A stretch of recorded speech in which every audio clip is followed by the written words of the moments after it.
तो आगे चलते हैं, स्पेशल केस को समझते हैं। अभी यहाँ पे थे हम लोग, देखिए ध्यान दीजिएगा। तो सबसे पहले तो ये समझते हैं कि ये क्या है हम लोगों का समतल दर्पण। इधर से प्रकाश आएगा तो इधर चल जाएगा, आएगा तो चल जाएगा, बीच में हमारा होगा अभिलंब, यहाँ पे होगा 90 डिग्री।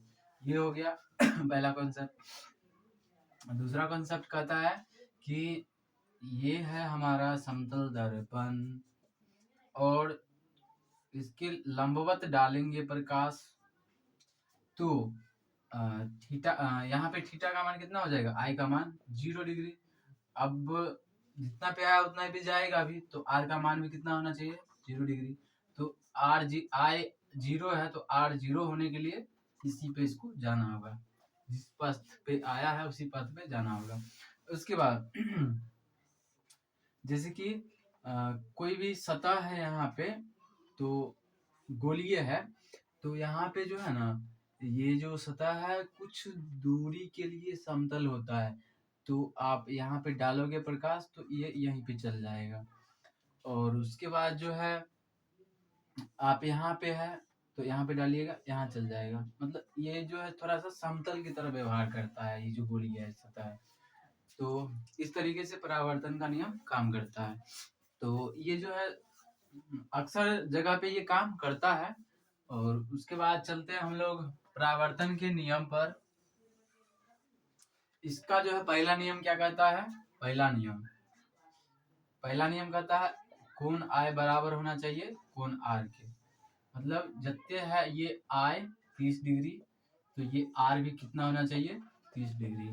तो जत्ते है आय उतने होना चाहिए आर। पहला नियम ये कहता है।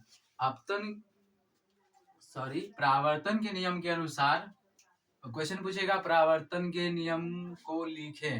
परावर्तन के कितने नियम है, परावर्तन के नियम को लिखे। तो परावर्तन के 2 नियम है। पहला क्या है, आपतन कोण हमेशा परावर्तन कोण के बराबर होता है, अर्थात कोण आई बराबर कोण आर। उसके बाद दूसरा है नियम है ये कि आपतित किरण, परावर्तित किरण तथा आपतन बिंदु पर डाला गया अभिलंब तीनों के तीनों एक ही समतल में होते हैं, एक ही समतल में होते हैं।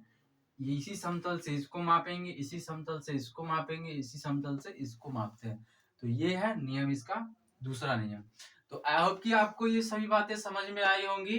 चैनल पे नए हैं तो सब्सक्राइब जरूर कर लीजिएगा, और डिस्क्रिप्शन में नंबर दिया हुआ है, वहां से आप व्हाट्सएप पे चैटिंग भी कर सकते हैं। और जितना भी मैनुअल, डीपीपी, नोट्स, फलाना ढिमका जितना होता है सब कुछ आपको मिलेगा ऑनलाइन। तो बिल्कुल ही घबराइएगा नहीं। और जो बच्चे ऑफलाइन में पढ़ रहे हैं अभी, उनको तो कोई दिक्कत ही नहीं है, आप ऑनलाइन ले लो या फिर ऑफलाइन ले लो, कोई बात नहीं। तो तब तक के लिए जय हिंद, मिलते हैं अगले वीडियो में, बाय बाय।